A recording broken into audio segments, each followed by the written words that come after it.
Okay, so welcome to the British Motorcycling Group podcast. I'm your host, Ian Richardson, and you're listening to what is probably the best motorcycling podcast in the world. And today, I'm absolutely thrilled to introduce Stuart Holding, all the way from Oxfordshire in England. So, hi, Stuart, how are you?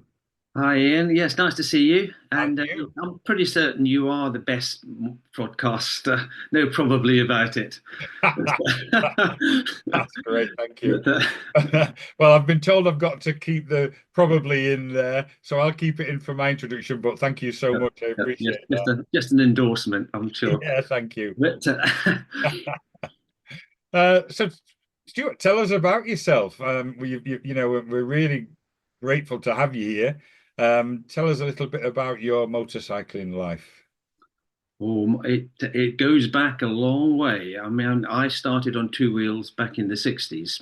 Okay. And so from then, it doesn't take much guesswork to work out that I'm at the older end of the spectrum with motorcycles. But I suspect an awful lot of us are these days. Um, But yeah, I'm almost embarrassed to mention that I actually started off not so much on a motorcycle as on a scooter. And okay. so I was 18 months or so, my first steps on two wheels, so to speak, and passing my test on the scooter. And something that I'm forever grateful that the bike actually started outside the test office, which wasn't always a foregone conclusion that it would. No, But I think something must have been smiling on me that day. But the test back in those days was just a ride around the block and don't knock the examiner over when he steps out in front of you for the emergency it is stop. a bit important. And so that was so that was me legal on two wheels, and I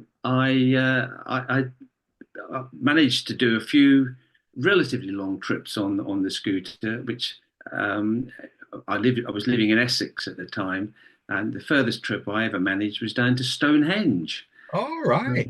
the old prehistoric site. I'm sure most people will obviously know about. Yeah.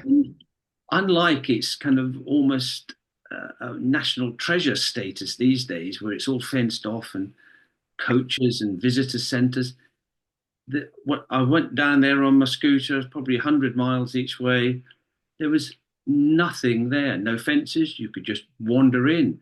I I mean, remember I it like. didn't, but I think if you turned up with a hammer, you could probably have chipped lumps off the I stone. think that's why there's a fence around it now, Yeah, actually. exactly. So the fact that I can actually do that Yeah. off of my own back, on my own vehicle, my own efforts and everything, I think that's what got me hooked. And it wasn't long actually before a friend of mine actually bought, I suppose, the first of what you actually regard as a proper motorcycle, and he spent his money on a 250 Yamaha, Oh, one of the two strokes, one of the early ones, pre RD, long before RD. It says YDS6, which is quite an elderly one, yes. and um, this was in the sort of February or March 1970, and he said, "Well, why don't we go off and go camping on it? We'll do a trip up to North Wales." This was from London, Yeah. and so we set off Whitsun, 1970. We set off on his 250 Yamaha, camping gear on the back and everything, and spent the first night camping under the Menai train bridge. The Oh, bridge that's a sort of railway bridge that goes across from the mainland to the island of Anglesey. yes. Yeah. And we found it wasn't a campsite; it was just a patch of grass, Right. literally under the bridge. Right. And by the edge of the river, the sea, Yeah, the Menai Straits, isn't the it? Menai Straits. Yeah, indeed.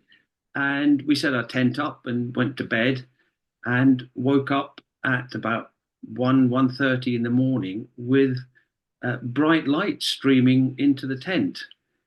And I poked my head out to have a look outside, to find that the bridge had caught fire. The, the Menai Bridge fire is a well-known Yeah, the historical old thing. original bridge. Indeed, yes, it was an old tar-covered You weren't thatched cooking under bridge, it, were you?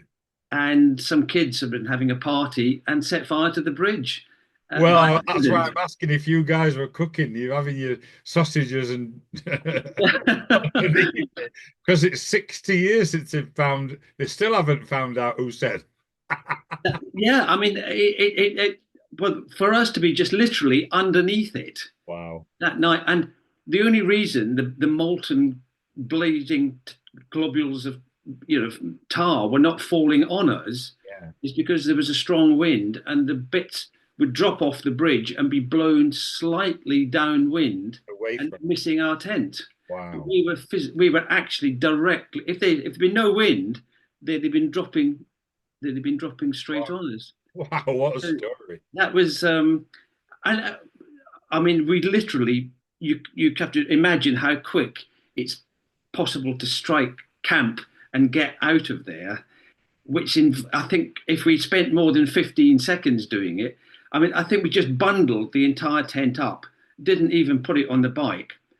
John started the bike.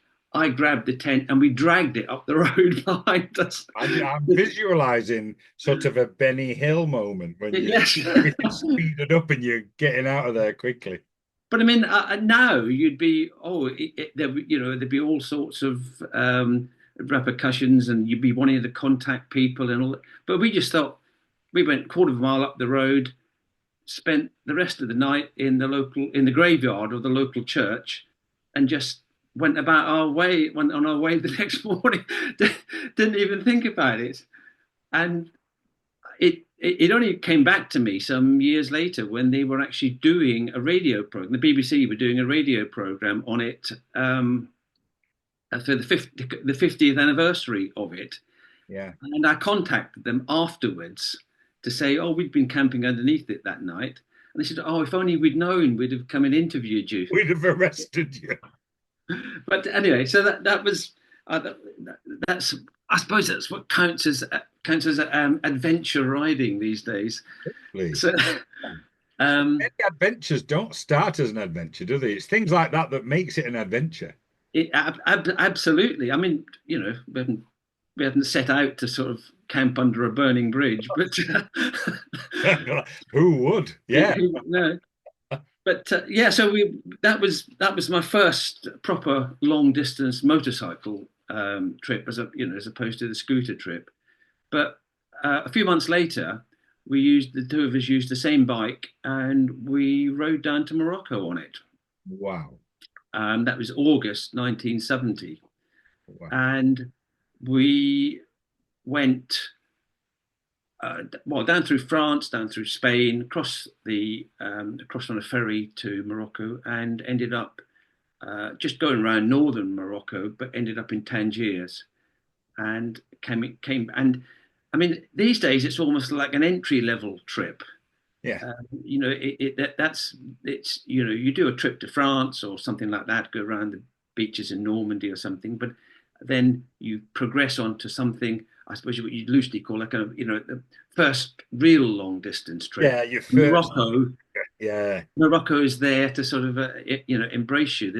Yeah. There's a kind of culture shock when you get off the ferry in North Africa. Spain and then all the Yeah, Ooh, and but we were very, very out on the edge with this. Nobody else was riding bikes at those sort of distances in no. those days. I mean, this Certainly is not two probably, strokes.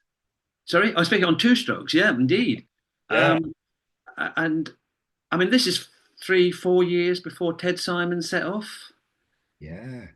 I mean, so we're going back a long way. In fact, on the way back, we were riding back through France, just along the back roads in France, because it's pre-auto routes. The French were only just starting to build them back in those days. Mm.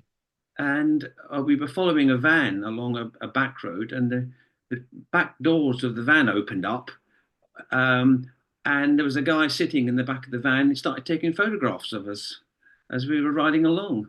Really. So it was that unusual. Imagine if you could have found out who that was and had those pictures now. Well, I have a picture of him taking a picture of us. Wow. It was a Swedish registered van. So You know what? um, How wonderful if that picture could be in the links below the podcast when we do it. I'll pop it along. I'll pop it in. Yeah, indeed. Any Yeah. pictures like that, we share all these podcasts on the British Motorcycling Group Facebook page as well.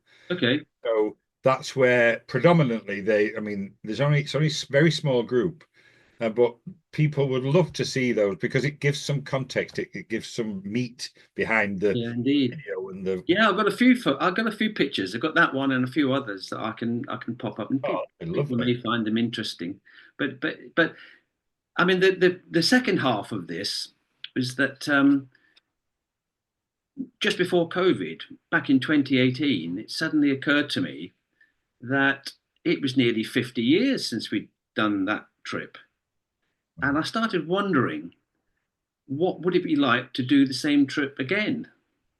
And I thought August 2020, we'll set off Saturday, the 1st of August, and I'm going to redo that same 1970 trip just to see what what had changed in the world. And I'm going to do it on the same bike. Yeah. Well, obviously not the bike, Yeah. but the same model bike. Yes. Yeah. So I scoured the UK looking for an old YDS6 Yamaha, and my goodness, that took some doing. I bet you'd be They're very. not.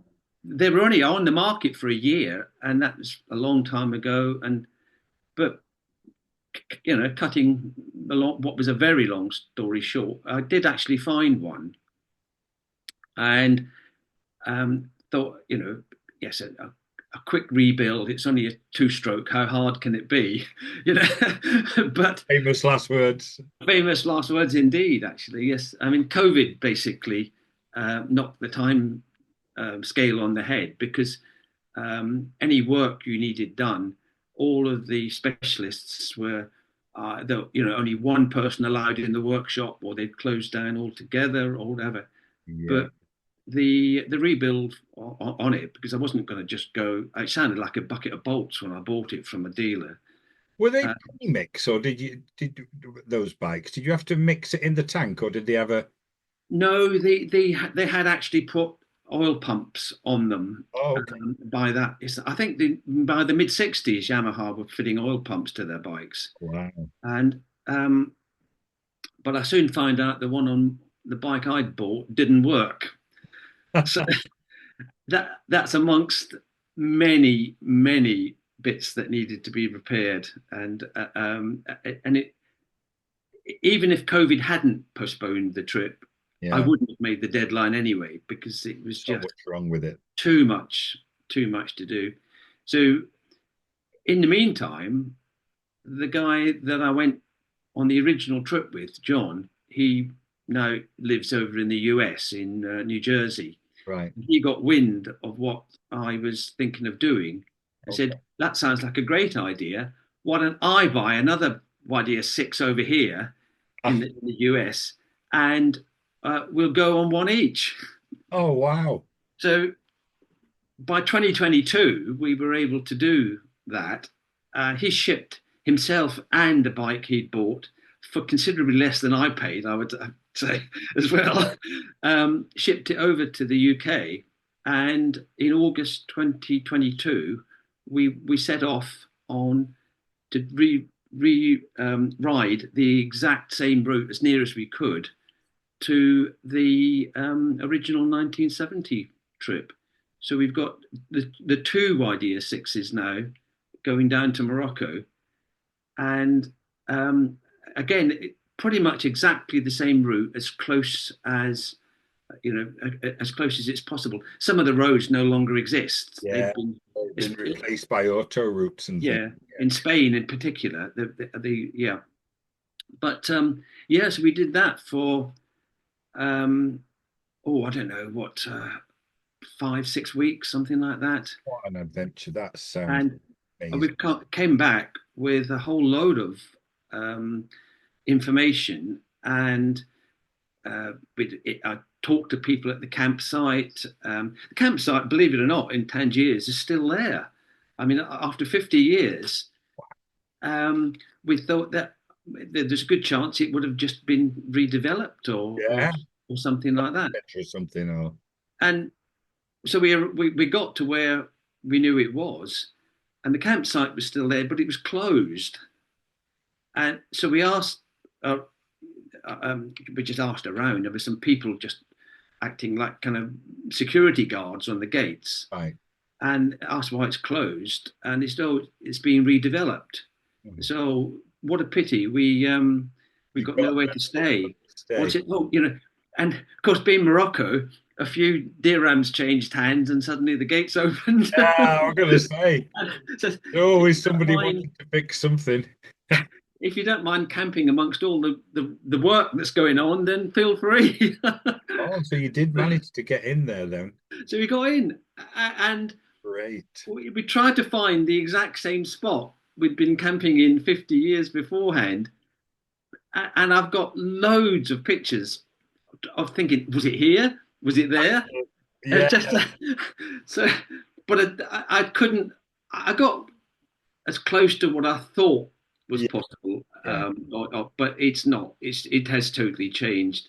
But there's some bits of it still lying around where they'd only redeveloped about half of the campsite, and of course, the Yes. reworking had to stop Yeah. over COVID, so I they were years behind.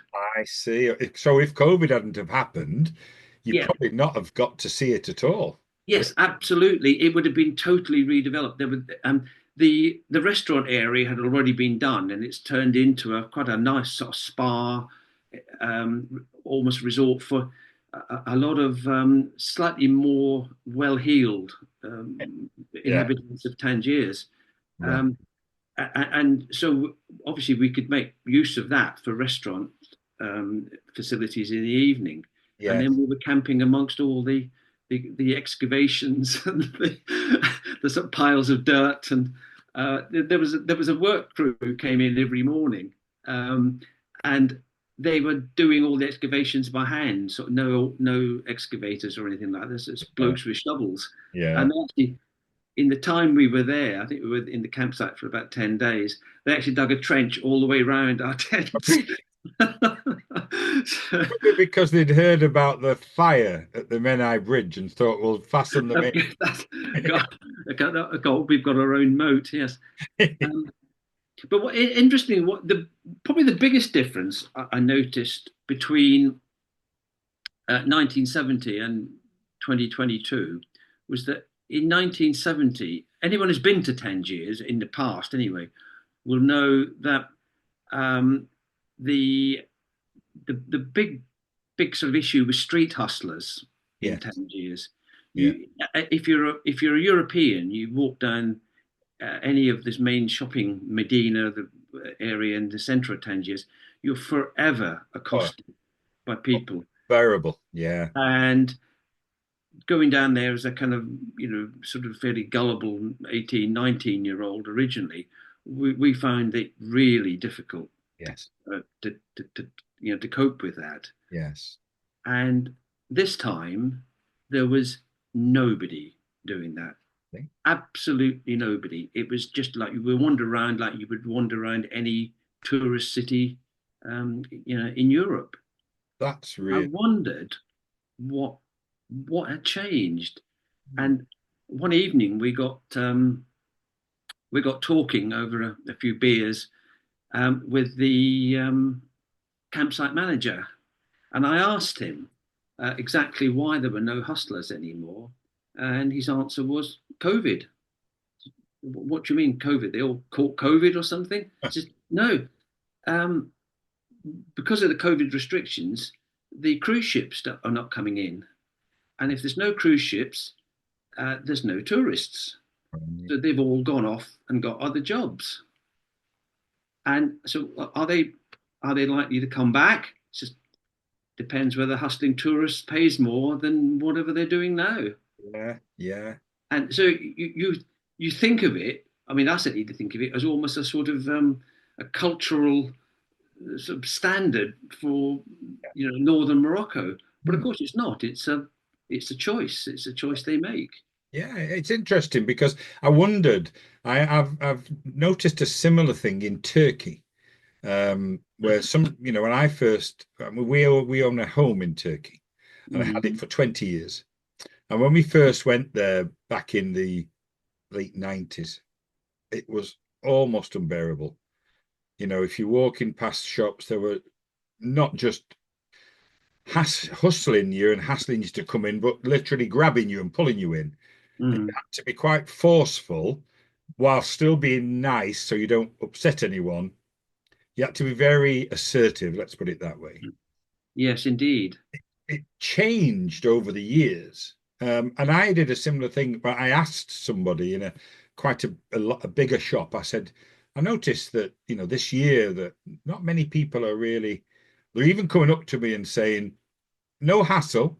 I'm not hassling you, but I wondered if you'd like to look at my leather jackets.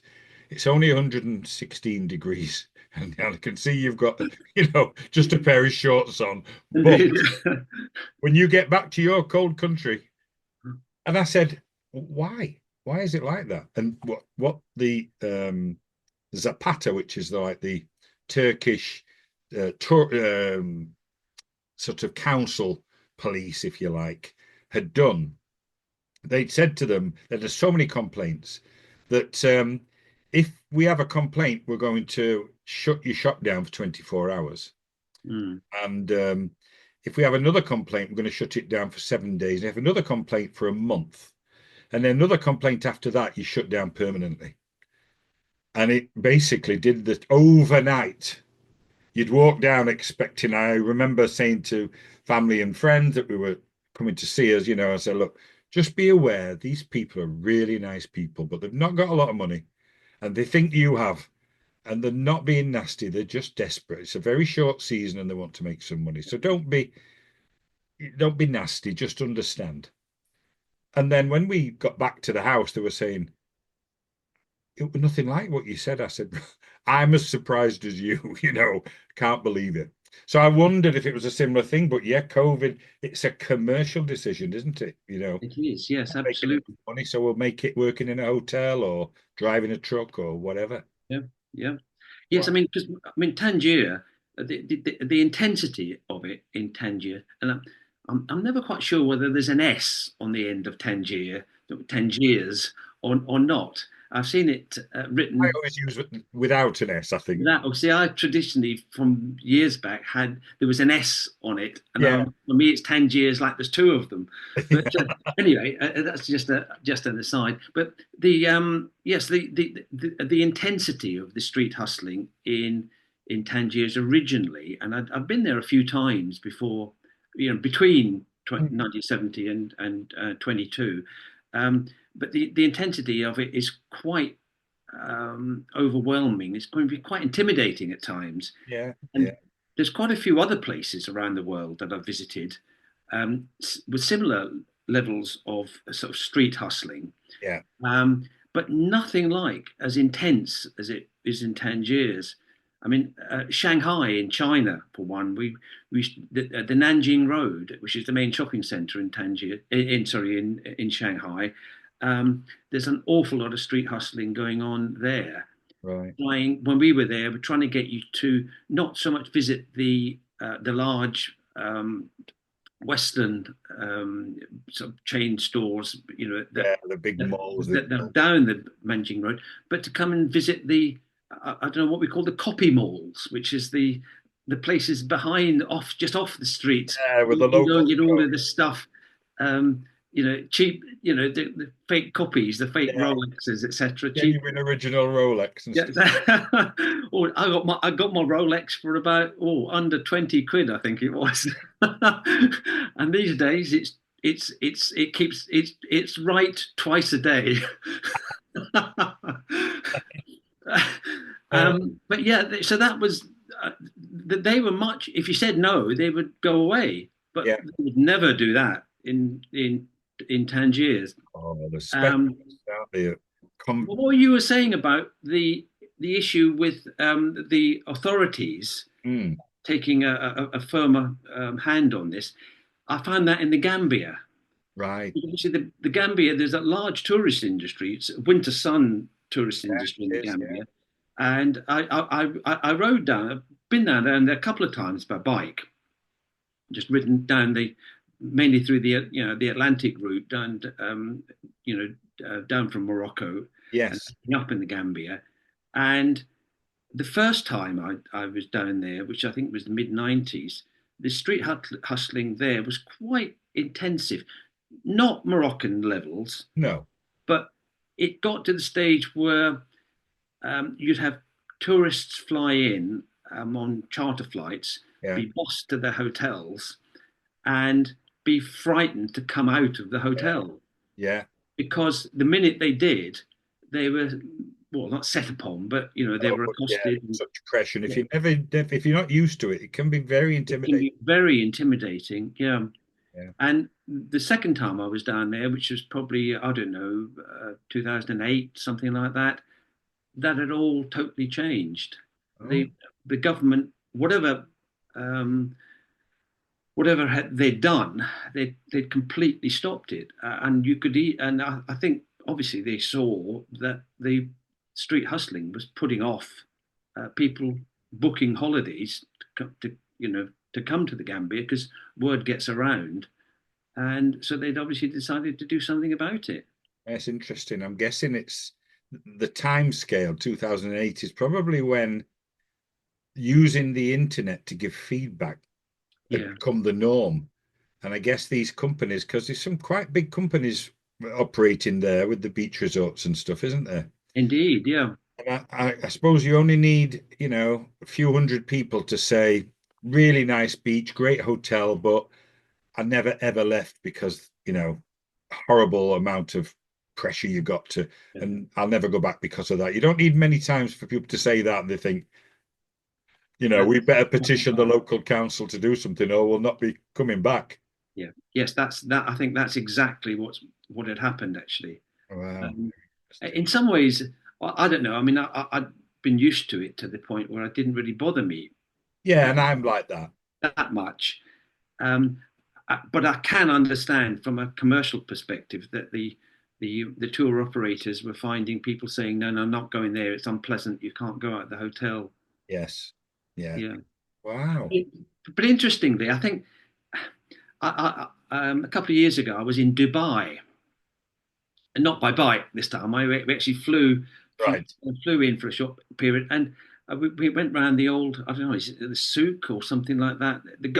Yeah. The gold market Yes. area in Dubai, and um, the there was a very small amount of street hustling, and it was almost it wasn't enough to bother me at all, but it almost felt like it had been deliberately introduced as part of The the kind of cultural, market experience. You know? that's interesting, isn't it? What an opposite view. So, Because it can be very clinical and very precise, Dubai, can't it? It can be very yeah, yeah. inauthentic. I mean, you look back on pictures of old Dubai you know, from say the time of our first trip to Morocco. You go back to 1970 and look at Dubai; it's nothing but a sand dune. Yeah. So the whole place has been built over that period. So of course, this feeling that you're in an old medieval marketplace is entirely constructed. Which was about as realistic as Disneyland because Yes, it's yeah. So of course, they had this sort of designer hustlers included in it. with card machines and everything. Yes. Wow. Yeah, very interesting. Wow. So you did these 52 years apart, as it turns out, Indeed, yes. on the same kind of bikes, but In bikes, yep, exactly, yep. could you give us some of the contrasts that you found, some of the differences or similarities, anything that you found remarkable? There weren't any vans taking photographs again, was there? Imagine that. Actually, no, no, this there was nobody who actually opened up the back doors of a van and started taking pictures of us, Yeah. but we had so many people come on the if you were on a dual carriageway or something, someone would come alongside um, and wind the window down and chat or try to say something or wave or yeah, we got loads and loads of that because of the I mean, just Classic. seeing two old classic bikes Yeah. out of the Could have been country. me. I do that. I mean, I Yeah, will stop and say nice bike to people, and they'll go, "Oh, thank you." It's nice. yeah, yeah. I mean, you're always a little suspicious. You never quite know what's gonna happen. Of course. I Yeah. mean, so back on the original trip when we were riding into Tangiers for the first time, we just got into some traffic on the outskirts of the city, and the number. I mean, we had on two occasions we had people come up alongside us in cars and wind the window down, not to say hello, but to Oh. try and sell us drugs. Oh, yeah. It was a bit at that time. Absolutely, it was Yeah. it was exactly like that. Because it became the And hashish capital of North Africa in the 60s, didn't it? yep, yes, indeed. I mean, the number of times you would. I mean, we came in through Ceuta, and it's about 60 miles of a loop to get to Tangiers from there. And the number of times the people would run out into the road in front of us, trying to stop us because that's exactly what they were selling selling sort of weed at the side of the road or whatever they were resin or whatever they were selling. Wow. Um, and that must have happened, oh, I don't know, half a dozen times at least. And and of course, it's all very tempting if you were into that world. And of course, it Yeah. was, Yeah. the sort of mainstream hippie days. Um, I mean, I had longer hair at the time, and the only way I could get in to the yes, well, you wouldn't have a problem. Very sensitive. So I had to keep my crash helmet on. We know some friends who'd been down there the previous year in a van, and the Moroccan border guards wouldn't let him in because of the length of his hair, and he had to have a kind of a shade tree barber experience with a pair of kitchen scissors It is. to trim it all off Yeah, because before you the look the part, you must be the part. yes. Yeah. But yeah, so we did that, but on again with the 1970 trip, we came back into Spain, and of course the Spanish, I think, in expecting pair of hippie bikers, Yeah. there's bound to be some sort of unofficial imports somewhere. But what they did with the entire ferry was emptied out, not into the sort of normal, immigration procedures that we have now, but into an open courtyard with a low wall all the way around it, a compound, Right. and they kept all of the vehicles, cars, bikes, the whole lot of us in there, um, and we were there for about I don't know, difficult to remember exact times, but I Yeah. mean half an hour or something like Yeah. that. And then they just let a couple of drug dogs I was in. going to say that they don't miss much. Yeah. No, the dogs were running around for ages, sniffing at everything, Don't want one of and them to then sit down at the side of you. Ollie! yes, so, so sniffing it. Yeah, I mean, bit by bit, when the guards were convinced that they weren't sniffing the cars over in the far corners or whatever, we were let out one by one. But we were pretty much the last vehicles out of that compound. Really? Yeah. You So know, yeah. I've traveled a lot and I've very rarely been offered drugs. And yet, very recently in Portugal, because they've decriminalized almost all drugs in Portugal. I mean, it's still illegal, but they've decriminalized it for, Mm. for uh, to a great degree. I was just, I mean, I'm an old man. I was just there with my family, and there's young guys coming up and saying, "Would you like to buy heroin, cocaine, cannabis?" And I'm like, "No, no, absolutely not. Do I look like I would?" Yeah. I'm like, really? If I were taking heroin, I wouldn't be fat like this. No, You no. know, but It No, shocked me. no, After all these years in a modern tourist city, people coming up and offering it so openly. Wow. yeah. Wow. It doesn't surprise me then in 1970 in Morocco at all. No, no, absolutely. I mean, you would we some years later we did a separate trip down and ended up going staying for a while in Marrakesh, and it's exact. This was later in the 70s, Yeah. and it was exactly the same then. I mean, that's I mean, obviously Marrakesh was you know sort of drug central back then. I mean, you must remember the old song, the Marrakesh Yes, Express. Express. Yeah, Yes. I do. So God. yeah, Amazing. Yeah. but it's just, I mean, it's not something we were really ever into, to the extent where you want to do chance your arm like No. that. We'd been kind of not exactly forewarned, but like I said, some friends had been down there in a van the year before, and they'd given us some idea as to what to expect. But yeah, And you think, well, what would it's more trouble than it's worth, quite, yeah, quite it's honestly. not worth it, is it? Just say no, kids. Yeah. just say just say no, indeed.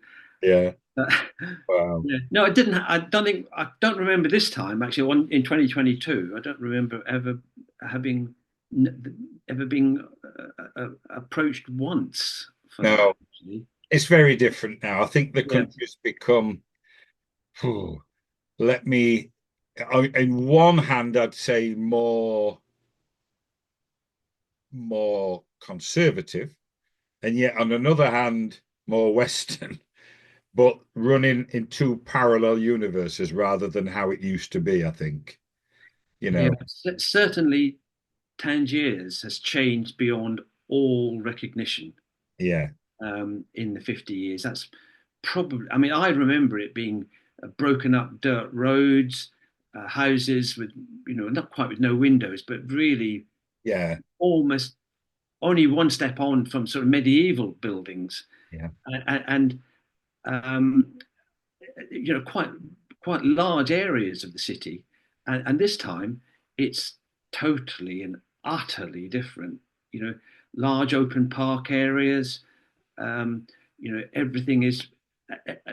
What was uh, below the campsite. There's a perimeter road. The other side of the perimeter road being one of the larger beaches for the city, Makala Beach, right. and um, in 1970, that perimeter road was only one step up from a dirt track, and now it's four lanes, and they have to have police presence there to stop the traffic to allow people to cross the road Wow, because it's just too wide. wow. Um, so where there's an awful lot of money being spent updating the city. I mean, I suppose you'd expect it in half a century, Yeah, but the change. I suppose that's the biggest change I noticed with it. So Tangier is that um, yes, there a lot of modern buildings, uh, modern facilities, but they've kept the old centre. You know, yeah. It's very much they've got that authenticity of the tour yeah, and because that's where people all go, the big square, and yeah. I mean, we went down. Um, Both of us walked down into the centre just to have a look round, go sort of do the typical tourist thing in the souk and in the Medina, and then as it was uphill all the way back, we thought, oh, we get a taxi, and it was a real. I mean, I don't know whether driving standards or whatever have kept pace with the architecture, but this was a taxi with holes in the floor, and you know, nothing kind of worked inside it. Real. I mean, been in better taxis down in Central Africa than in this one, and but it worked. It worked perfectly adequately as a taxi, but it you just go without walking. you wonder whether it was a kind of tourist taxi almost. I'm sure it wasn't, but No, it almost felt like, the complete experience, like we were just saying with Dubai. yeah, yeah. I remember getting in a taxi in Turkey a long time ago, and it had no doors on it. And I remember just he had a driver's door, and Mhm. I automatically went to the wrong side because I'm English to get in and thought, oh, so I mind saw a door, never thought any more about it. Went round, he said, oh yeah, you can't drive. And I said, oh yeah, yeah, sorry, wrong side. And I went round and no door. So it's like just a big open, and it was like an old Renault 11 that they have there, or Renault Yeah. 12, I think. And I was like, Yeah. so he said, it's okay, come in, you get in. And I got in, no seatbelt. And I remember holding onto the armrest is going round, and it felt very fast at 45 miles an hour. No door. And I thought, wow, it's very similar to motorcycling, actually. If people want to know what it's like to ride a bike, go in that taxi. Actually, I almost came at that from the opposite end, actually, because I mentioned we did a trip across the states on a Goldwing that we pulled Yes. as it was cheaper than renting one, Yeah. and that had that same sort of feel about it. You could almost feel like you were in a car with the windows open, you know, because huge screen at the front and all the Yeah. wind went all the way around you. You were in a bubble of still air, almost Did it have like a radio as well? it did. Yeah. I can remember going across the Mojave Desert, coming out of Los Angeles, Yeah. with the radio on some Los Angeles rock station with it turned right up and the rock music just blaring out, and we're just going across the Crazy, isn't it? the Mojave Desert. Yeah, and just watching hundreds, if not thousands, of Harleys Yes. coming the other way. Yeah. And I mean, we stopped for fuel about 20 miles up, further along the road. This is the 395 out of Los Angeles, Yeah. and one of the Harleys came in to fuel up as well. And we just asked him, so how come we're seeing so many bikes? He says, oh, it's a big rally up in Reno. Oh, yeah. Yeah. And he Just says, north of San Francisco. yeah, well, on inland. Yeah. Just, yes. Northeast. And in my kind of cynical sort of way, most of the Harleys we'd seen at rallies across other bits of the states had been taken there on the back of trailers on the back of Whoa. RVs. Said, yeah, you know, so haven't seen too many RVs with the Harleys on the back. Yeah. And this guy was not obviously given to expansive conversation. He just said, no, no RVs, got to ride them. And that was I guess it was it was a rally where you actually had to physically ride up to Yeah. Reading, which Yeah. is what, I don't know, 300 or 400 miles, something like that. That's a good distance. Yeah, Yeah. Yeah. I mean, I know that. I know the road. And I remember the place clearly, I did remember when I started talking, but I've now forgotten. But we're going to Las Vegas from LA and going inland, huge road as it slowly goes uphill out of LA into the desert, and thought, need some gas. And the only place I could find with this massive, I think it was like fiberglass man on this side of a petrol station, like a service station, called something like Big Willie's or Mad Jack's or something. And I remember thinking, oh no, I've got to get a photograph of this, and I have somewhere. yeah, And then you went in, and it was like a little, service station with a shop selling the statues of this guy that you could buy, and it's very commercialized. But there, I remember exactly. That's why I asked about the radio. I could hear a radio blaring out as I pulled into the car park and thought, wow, it's so hot. I can't believe a car. You can hear that with the windows shut because no one's going to have the windows open because it's so hot. no. And then realized actually it were bikes. Someone had put in the fuel in and left it with these massive speakers either side of the screen.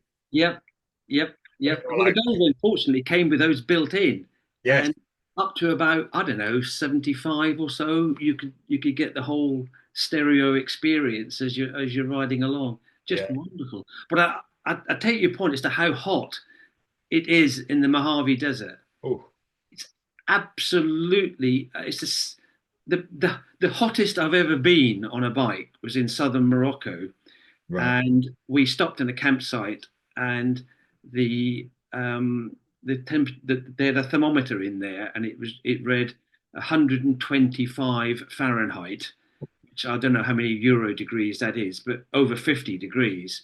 Yeah. And this thing in the this time in the Mojave when we were on our way to LA was probably the second hottest.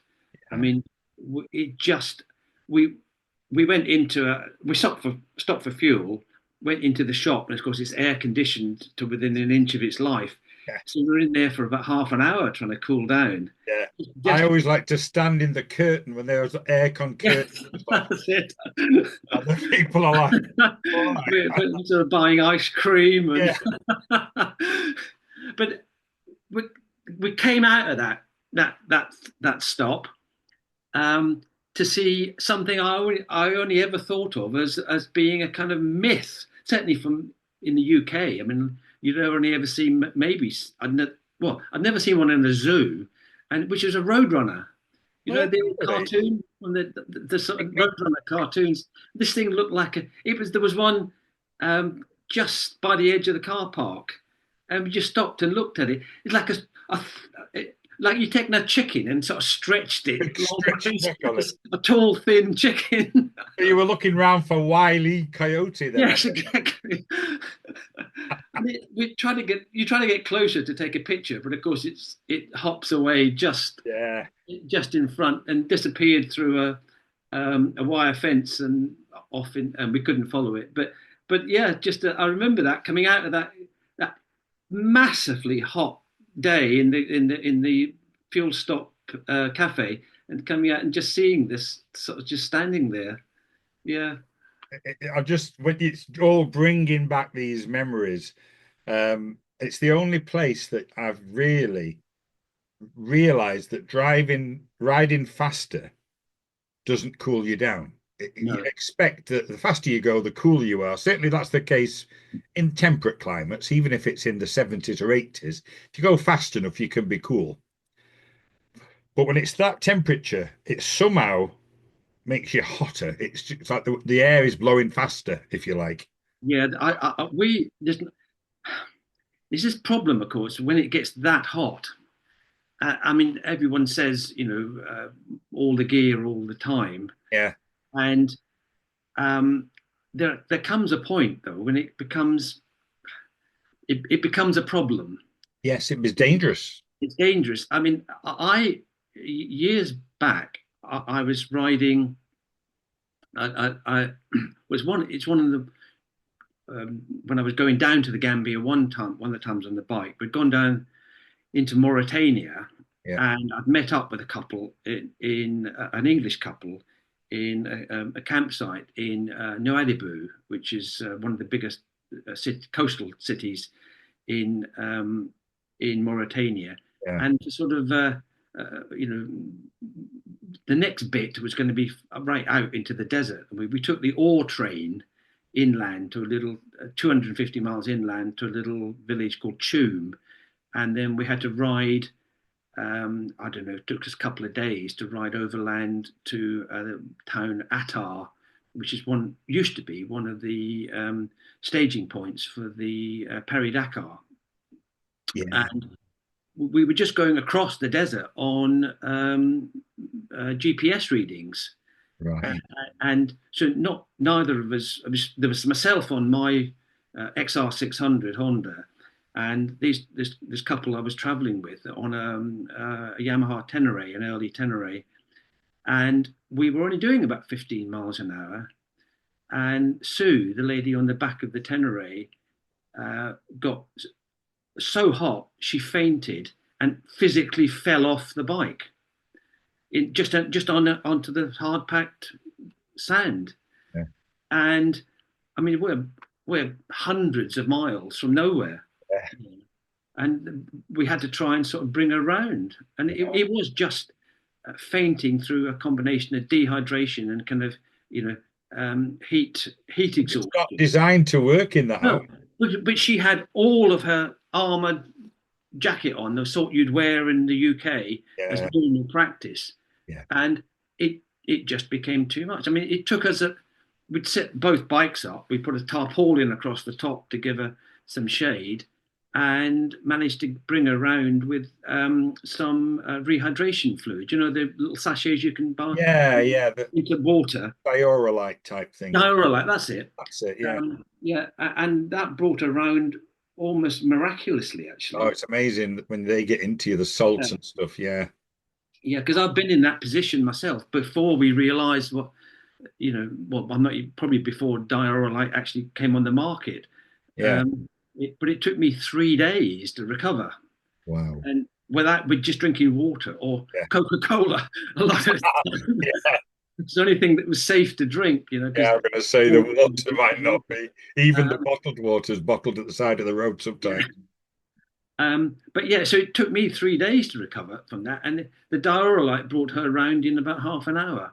Yeah, So I'm very impressed with it, and something I always take with me on if I'm going to hot climates. yeah, definitely.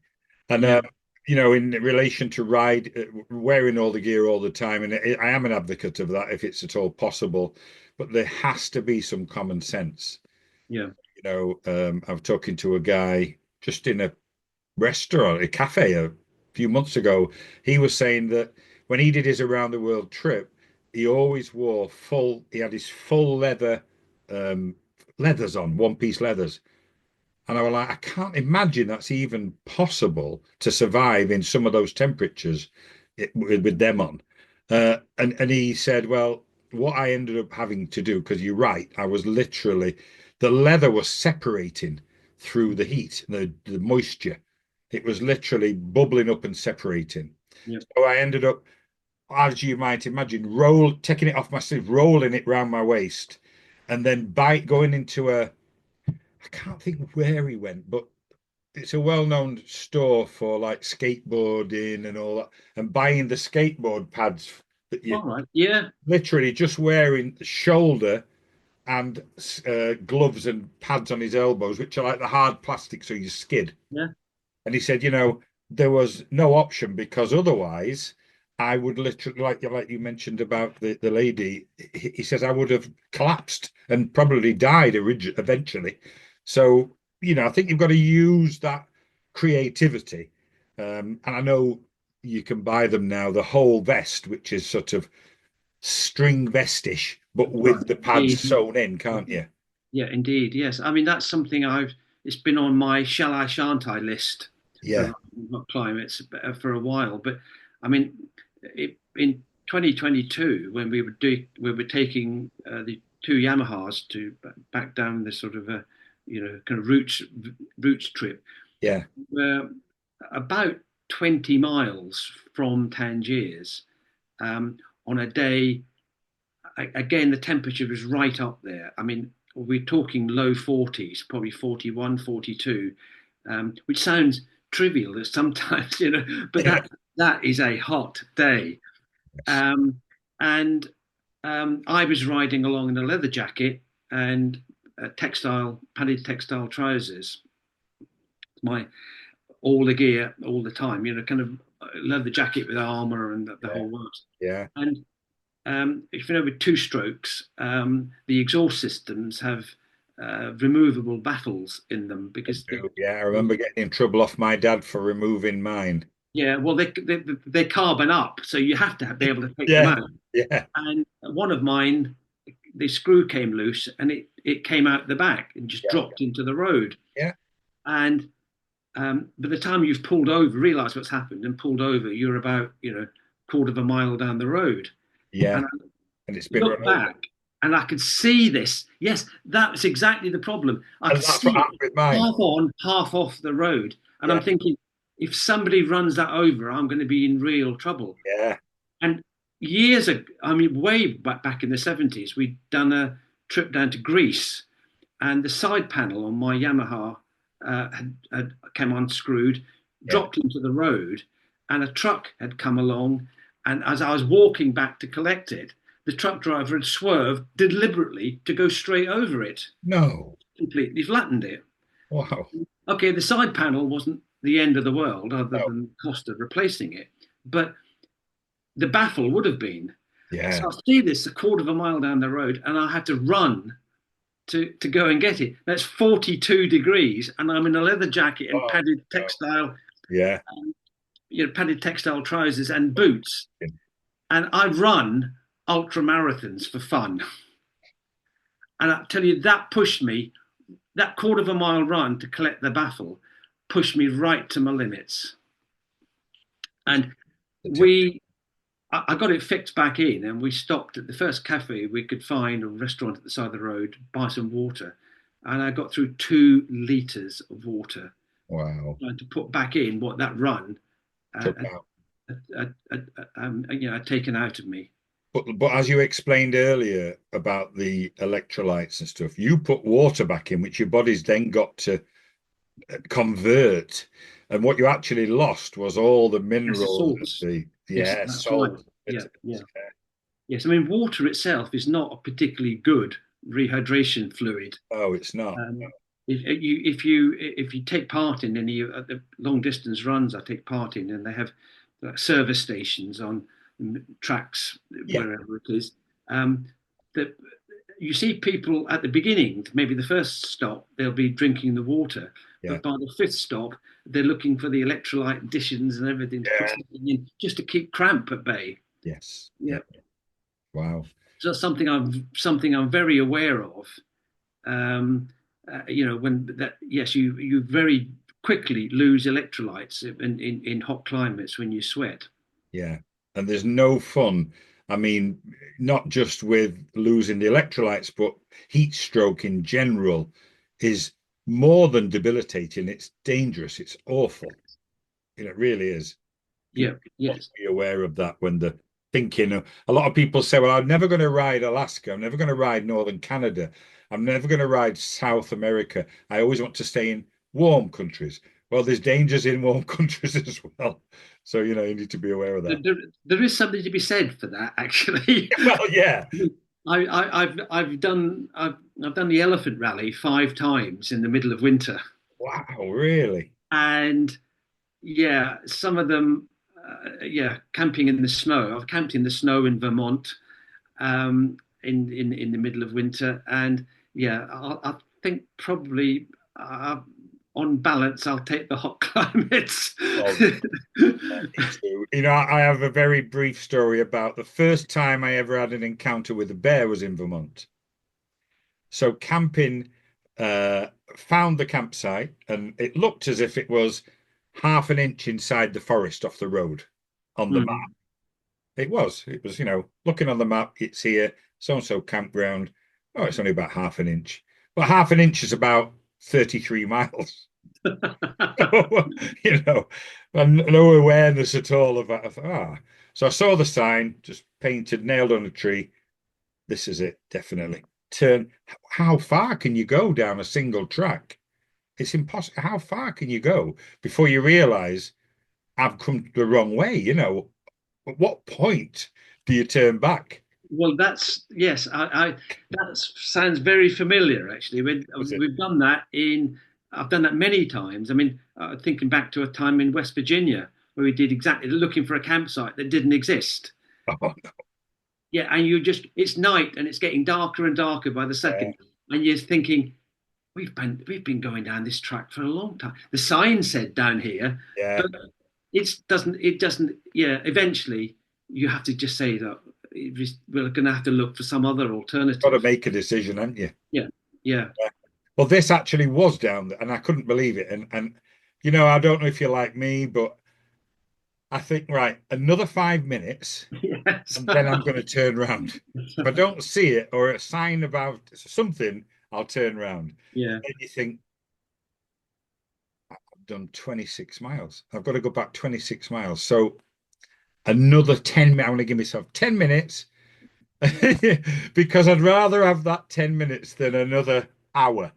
yeah, yes. Well, that's right. You know, you've got so much invested in trying to find this The place. more you invest, Yeah, the more you hold on to it. yeah, indeed. And eventually I found it.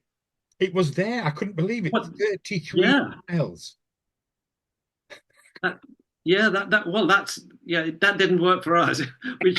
We find we found a fence in the end, and Oh we're forced no, to just turn round no and way. come back. Yeah, But we found this, and I had a small cool box, and there was a sign. I didn't see it till the following morning, which says, "Do not leave cool boxes unlocked." And I thought, well, I didn't see it until the following morning. And they had a fire pit, a place to put your tent, and one of those benches that are, you know, two seats and a bench and a yep, crisscross. yep, yep. That's a kind of fairly typical American campground. Actually, we don't get it over here, but No, all American campgrounds have got facilities like that. that's The right. fire, Yeah. And it yeah, was in a big circle, and there was maybe 15. And I know there was a couple of, I guess, teenagers listening to the giggles in two other places, but the rest of them were empty.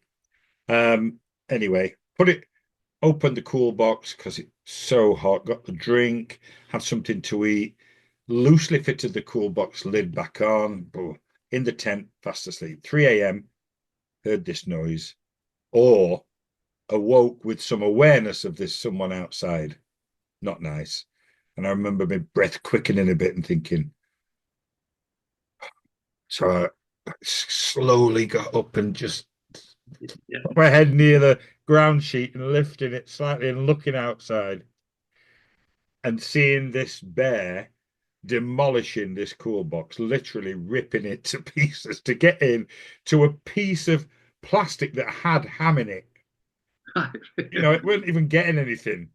I like my food. There were not much left, but it were having it, whatever it was. Yeah, Oh my goodness. yeah. That I mean, if you're face to face with it, then it's not like a zoo, where there's a big Oh, steep it's wall with not. the And I cages. just thought Yeah, fear, cowardice, panic, and common sense, zip the tent slowly back up and just pretend it's not happening until the noise subsided and off it went somewhere. yeah, And then I just slept. I woke up in the morning to this smashed up, well, the lid was smashed, which so it was pointless. And then the guy coming round taking the money because it was closed by the time I got there. And he came round in one of those like small petrol pickups. yeah. I know. Yeah, yeah. And he said, oh, it's, I don't know what it was, $8 or something. And he said, did you not see the sign? I said, no. I said, he says, it's there, look. And I said, he said, what does it say? I said, please ensure you close your cool box and put it inside your vehicle or tent. I said, oh, yeah. He said, well, that'll teach you. And I give him his $10 and said, keep the $2. I'm really sorry. And he said, do you want me to get rid of that? I said, yes, please. Chucked it in the back and off. So, Yeah, yeah. I guess this was. I'm just trying to because there's brown bears and there's black bears and commonly in the states, and I can't. Yeah. Well, I think it wasn't huge. It wasn't like a grizzly bear thing. But he said, if it sees you, you could get yourself in trouble unless you're very, very dominant and scare it. But Yeah. Well, where my Morocco colleague lives in the States, well, he lives in New Jersey, which has a reputation for being just a kind of an urban jungle. But the area where he lives is actually in woodland, and he has about 20 acres of woodland as his garden. oh wow. And a number of times, it seems to be average about once every 2 years, he gets woken up by the sound of banging and crashing outside, and a number of times it's been bears breaking into his bird feeder. Oh And the really? bird feeder hangs outside the kitchen window on a it's a pole that comes out from the building, and the bird Yeah. feeder hangs down, and it's a large bird feeder because they have a lot of birds.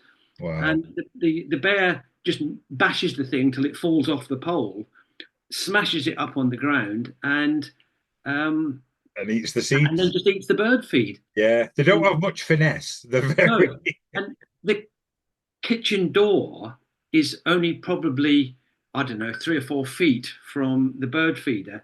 And there was one time he wondered what was going on before he realised, came down, opened the kitchen door, and he's face to face with the bear standing there. So, just slammed the door quickly and called the cops. Oh yeah, yeah. We don't. We're very lucky. I mean, the most I get in here is, the odd squirrel Yeah. running along Yes. the end fence.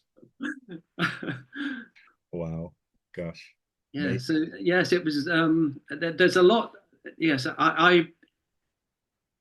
this we take it for granted that really anywhere in the UK you're not going to have any issues Yeah, with with wildlife, and it's hard to actually turn your mind to the fact that there may actually be dangerous animals in other areas that you ride through. yeah, that's I right. mean, I was running again up in New Jersey again through these woods. This was only a couple of years ago now, and I was about 2 or 3 miles up the road and saw some movement up ahead of me and wondered what it was. And it turned out to be two huge coyotes. And Really. coyotes, I'm not too familiar with how dangerous these coyotes are, but they looked like sort of someone had taken sort of German Shepherd Alsatian type dogs and fed some steroids into them, painted them Stretch them silver, out. and there's two of them, and Yeah, there's no one else around, only me and the trees. that's right. And So in a fight, they're going to win even if they don't know it. I head back the other way fairly quickly, but and it kind of surprised me though. I mean, that was obviously woods of New Jersey, but when I've been riding down, I was riding in Senegal um, one time, and um, saw in the distance, you're just going down. It's a kind of dusty, kind of, sort of almost kind of beginnings of a sort of sandstorm type day. You haven't got that much visibility, and looked up ahead and looked at. I could see what looked like a giraffe up ahead, and I'm thinking, hang on, giraffes in Senegal. I'm not that doesn't really work for me, but when I got closer, it was a cardboard cutout of a giraffe Really? as the as the entrance sign to a zoo. Oh, And amazing. so it was just bizarre to see that because you from a distance, you couldn't make out that it. I'm sure on a No, clear day you'd see it was just you know a sort of made up wooden one, that's but amazing.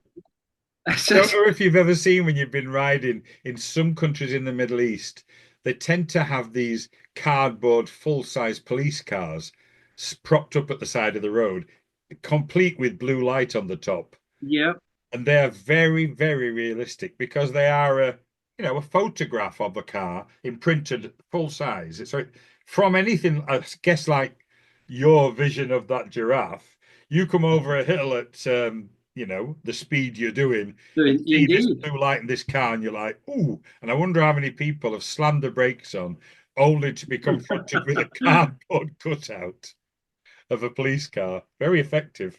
yeah, well, absolutely, indeed, yeah, yes. I got stopped in a I got stopped in a speed trap in Senegal where I came around the corner and there's three or four policemen there with a radar gun, just radar gunning whoever came along. Really?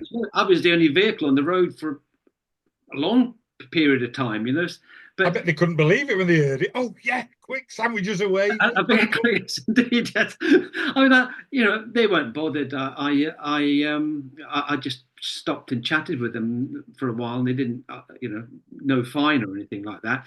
But it always amuses me that there's the sort of things you take absolutely for, for granted here in the UK. The way the officialdom works is totally different in other areas. I was I had to visit the airport in the Gambia one time, and I got somebody from the campsite, two Germans from the campsite I was staying in, to give me a lift there. And the airport in the Gambia, I was told, it was rebuilt by the Americans, Right. and a huge, much longer than normally needed runway put in because it was to act as an emergency landing strip for the space shuttle if it didn't make it into orbit. Right, So we crossed the Atlantic, and the airport at Banjul was one of the emergency landing strips. right, So the whole thing had been redeveloped, and there was about a mile, I can't remember now, mile, 2 mile drive from the main bit of town up to the airport terminal. And we went there to find the two Germans gave me a sort of lift in their car, and there was a roadblock. But two people in police, two policemen in uniform, stopping everybody, and we were fined for some infraction that I couldn't work out what it was, and the Germans paid the small amount of money that they asked to them straight away. yeah. And I was in the airport sorting out some documentation for about an hour. And on the way back, they were gone. And they were just two blokes with police uniforms set up a roadblock for 20 minutes, get what they Yeah, could. And they were, that's our lunch money, they were bit of beer money. gone. Yeah. Yeah, you've got to be aware of these things. And, some people, when you talk like that, people say, oh, I would have asked for ID, I wouldn't have paid. No, No, you you know just what? don't. For the sake of 3, 4, £5 or two I think pound fifty, it was less than a pound, actually. If I yeah, just yeah. pay it. Yeah. I had a very similar thing in the Philippines. I went onto a toll road because it was the only way. And on this toll road, it said, um, the pass holders, the little thing that you put in your car or bike, Yeah. or cash. And I went in the wrong one, only because the traffic literally wouldn't allow me in. They were dominating the road to the extent where I'm going to get killed. So I'll just explain. I'm sorry, can I pay? So I went up and the lady said, 30 pesos. And I said, uh, I'm sorry, I need to pay cash. I haven't got a thing. She went, oh, that's the cash one. I says, I know. I said, I couldn't get in because of the traffic. And she said, wait a minute. Got on the radio and a guy come across, security guy with a shotgun, like they do. And he said, she says, oh, something in Tagalog to him. He came across to me and said, what's the problem? And I said, I couldn't get in there. He says, well, that's the cash lane. I says, I know. I said, do you mind if I just can I give it you and you give it to them? No. I said, right, okay. He said, follow me. So he walked and I had to follow him across all the traffic. He's stopping the traffic to a little lay-by area. And he said, have you got your driving license? I said, yeah. And I'm thinking, he's a security guard. Well, he's not a policeman. Anyway, I Mhm. thought, so I gave him a driving license and he said, if you want this back, you need to make a donation of 20 US dollars. So I said, right, what if I don't? Well, Mhm. then you will have committed an offence and I'll take it to the police station and they'll keep it for 1 month and then you can apply to get it back. And I thought, well, it's a no-brainer. It's probably a Yeah. load of rubbish, but he's going to take it and throw it away. I'll never get it back. So I'll just pay. And I Mhm. just give him his $20 and he just said, okay, thank you, bye, and give it me. And I thought, I remember that anger for about a mile. Yeah. Furious. Yes, Thinking, absolutely. We got done exactly the same on a motorway in Morocco, a new motorway which we got shunted onto by mistake, not intending to take it, yeah, and came to the toll booth, and I think um, the fee was something like about, I think, 6 dirhams or something like that. So 50 pence or a yeah, small amount anyway. But of course, we didn't have any Moroccan currency. We had euros, or in John's case, dollars. yeah. So it was the smallest note we had was 10 euros. So we gave the guy in the booth 10 euros, and of course, he doesn't have any change. When you see that Western pounds, dollars, or euros, you are not getting change. You are not getting changed at all. No. That'll do. Thank you so much. Yeah.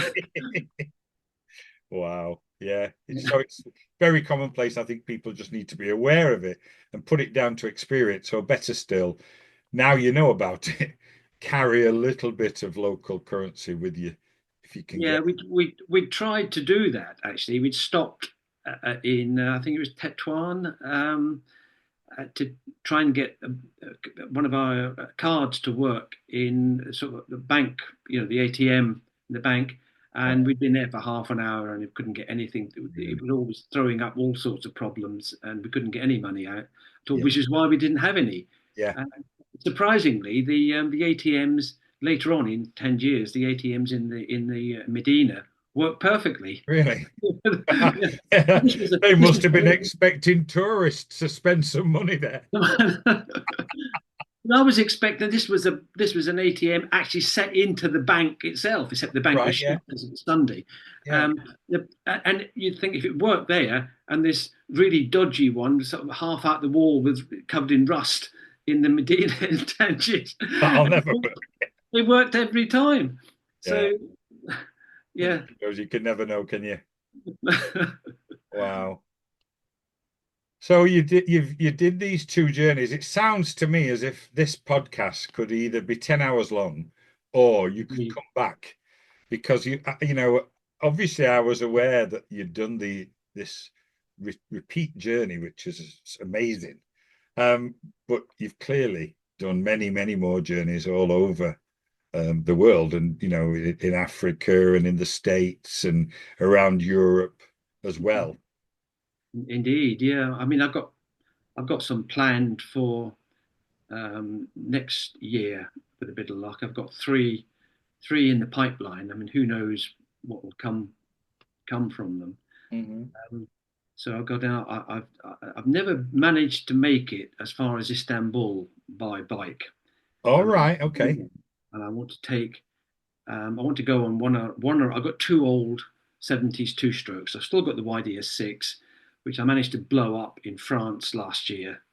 So that's For still, all that work. yeah. What both the bikes went all the way down to Tangiers and all the way back, so 8,000 bike miles without a single issue. Wow. And I was riding. We've got like you said, you've got a place in Turkey. We have a small flat in the French Alps. Right. I was down there on the Yamaha last year, just doing a kind of routine visit, just to check, that Like you everything's do. working as it should. And I was coming back and just coming up one of the roads near Dijon. It just suddenly went onto one cylinder, it burnt a hole through a piston, Oh, and that was quite interesting actually, because I then found myself in the hands of the recovery service, and the my the breakdown cover that I had on my insurance, on my UK insurance, yeah. phoned them up, and cutting a sort of longer story short, they were quite happy to recover the bike. Yeah. But I said, well, what about me? Well, no, it doesn't cover you. You're on your own. Oh, what? So the That's recovery van turned ridiculous. up, and had it not been for the sort of the kind of yeah, sure, jump in the van kind of attitude of the truck driver, I'd Yeah. have just been left at the side of the road. So, Wow, that's amazing. so that's another thing to watch out for Absolutely. with that. But I hope you've changed it now, Stuart. no, I'm still using the same one. I wasn't bothered, to be honest. I mean, I know France. I can get around France without any issues, Yeah. Yeah. But the interesting bit that came from that was it took about 3 weeks to recover the bike, Right. and the guy who delivered it to the house here turned up in a large Mercedes van with my bike and a full dress Harley in the back of it. Right. And I just got talking to him as he was putting the ramp down and getting the bike out, saying, is this what you do? Do you recover? You recover many sort of stolen down, stolen, sort of broken down bikes from, Yeah. in Europe. And he said, all right, yeah, I recover loads of bikes, but not too many of them broken down. I said, what? What do you mean? How do you explain that? How does that work? He Yeah. said, you wouldn't believe how many bikes I'm asked to recover from airport car parks and hotel car parks, and how can Why? what Yeah. to explain that to me? He said, yeah, I mean, simple. People get on the bike, they go off on a holiday, they go off for a couple of weeks or however it is. They don't want to ride back. They just ring up, say, I've broken down, and who's to prove they haven't? So yeah, it's in the hotel car park. Come, come and collect it, or They the fly airport home car on park. Ryanair. And they just come back on a flight, and they just the bike's recovered in due course. And the guy said he's been doing he said he'd been doing the job for 20 years, and I mean this is only his word, obviously, but Yeah, no, I can he imagine it. reckons that on balance, the vast majority of the bikes he brings back had actually nothing wrong with them. Just the owners couldn't be bothered to ride them back. You know what? I'm not sure whether to be impressed at their Yeah, ingenuity or depressed at their lack of absolutely. Yeah, backbone to come back on the bike they took out there. I'm yeah, not sure absolutely. which, or a combination of both. Yeah. Oh, yeah. So, I must admit, I've never met anyone who's done that. But I mean, No, this I haven't. like, this was the bloke who just brought my bike back. I really can imagine people, if especially as you mentioned, when yours broke down, that it was only the goodwill of the driver that let you sit in with him. Yeah, Otherwise, they would have only recovered the bike, which makes sense then. They know that. And I suppose if you did it every year, they might stop accepting your renewal. But if you did it every so often and you go for a ride and think, that's 2,000 miles, I can't ride back. yeah, indeed. Or it'll save me 500 euros in fuel. So Yep. that'll pay for the flights and we'll be home in time for work.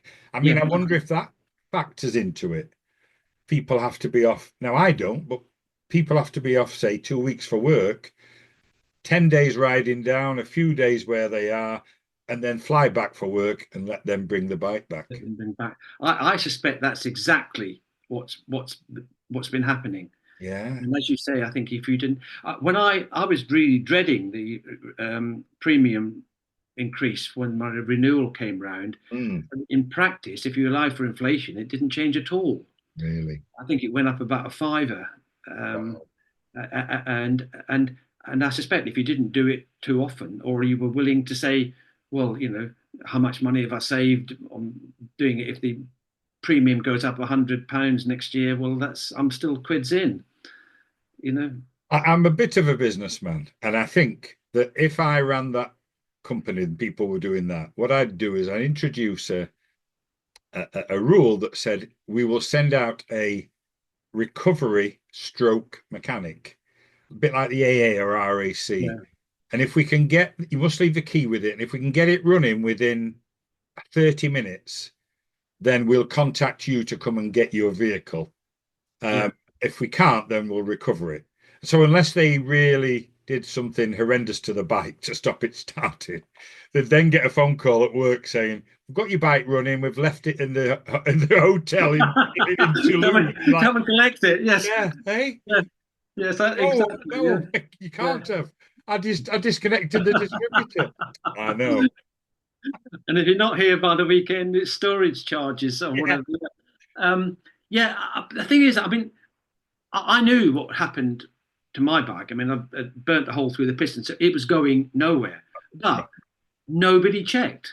really? They The just delivery, the breakdown recovery guy turned up, yeah, asked what was wrong with it, in French. I mean, unfortunately, I speak a reasonable French, yeah, and I explained, but he just took my word.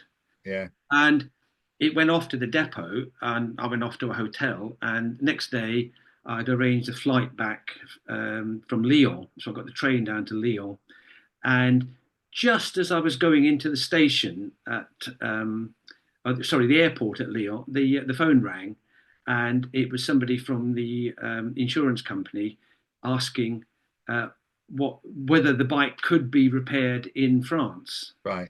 And I explained to them that no, it was quite a serious, almost terminal engine issue, and there was no way it could be repaired without complete and utter strip down, etc. But they took my word for it. No one looked at it. It was just Right. purely. I could have said anything. Yeah. You could have just took a plug lead off and said it's yeah, It's misfiring or something. Yeah, indeed. But yeah, so that system does lend itself open to abuse. yeah, definitely. Yeah, But interesting story to tell, interesting. isn't it? Absolutely, yeah. Wow, gosh. So, So thinking about the future, then you've got these three trips planned. What are those trips, and when are you likely to do well, them? I mentioned earlier we had a trip planned to the Gulf Coast area of the States, Yeah, that's right. then the East Coast, and across to the Gulf Coast, probably to into Texas and back. And we've still got that on the books, but it's just a case of slotting it in. I mean, the the it, it's that's either got to be done in the spring or in the autumn. It's just too hot down there in the summer, so it's just not really a Viable, is viable it? option Exactly. between about sort of June and beginning of September. So I got that. I also have this trip I want to do to Istanbul and probably along the Black Sea coast if I can get a bit more time. So that's in the pipeline. That's a cut down version of something I wanted to do a few years ago, but it's just proved to be a trip too far. I wanted to see if I could get my little 125 Suzuki two stroke over to Mongolia. So, Wow. but How that's would you plan to do that? What would be your route? Would it well, be? there was the old there's the Mongol rally. So I was thinking of doing it under their auspices, All which is right. not really much other than here's a sticker and off you go. And Um, don't they specifically do that for smaller capacity bikes? Am I right there? yeah, obviously it's cars, so under 1 litre cars. Yeah, that's right. Or if you want to go on a motorcycle, it's got to be under 125, That's right. which That's what I this thought. little Suzuki is. And And so what type of bike is that? yeah, Sorry to interrupt, Stuart. What Suzuki? What is it? A oh, GM? it's a little B120 two stroke. Oh, lovely. Yeah, somebody Yeah. gave it to me about 10 years ago, probably 15 years ago now. It was in the back of somebody's garage and they're having a clear out. And they just said, well, we're going to chuck it in the skip. You like If you want motorbikes, it. don't you? Do you want it? Yeah, so I said, yeah, fine, I'll take it. Yeah. And I got it back here and did this was what, in the October. And I did some work on it and got it running. And um, I then did 6 miles on it to take it to the local MOT station because this was pre the things changing Yeah. so the old bikes were MOT free. Um, did 6 miles on it, and that was in just after New Year, Right. and then set off to go down to the Czech Republic on it to the Elephant Rally. So, and it got me there and back, and I was absolutely amazed that it managed to do that. Um, Amazing. so I did. I've done. So I want that. I've got a little soft spot for that. I think it's hardly any faster than a pedal bike, to be No. honest. But it's such a fun little thing to ride, Yeah. and I really don't care. You know, Oh, I love um, it. years ago, I remember reading in sort of one of the old motorcycle sport magazines. Was a guy wrote up his story about going to the Elephant Valley on I don't know, it must be something from the 1950s. A Sun. Have you ever heard of I Sun? have. Yeah. Yes. 98cc Sun. He rode it to the Right. Elephant Rally, but that was when it was at the Nürburgring, which wasn't quite so far from from the Channel ports, Yeah.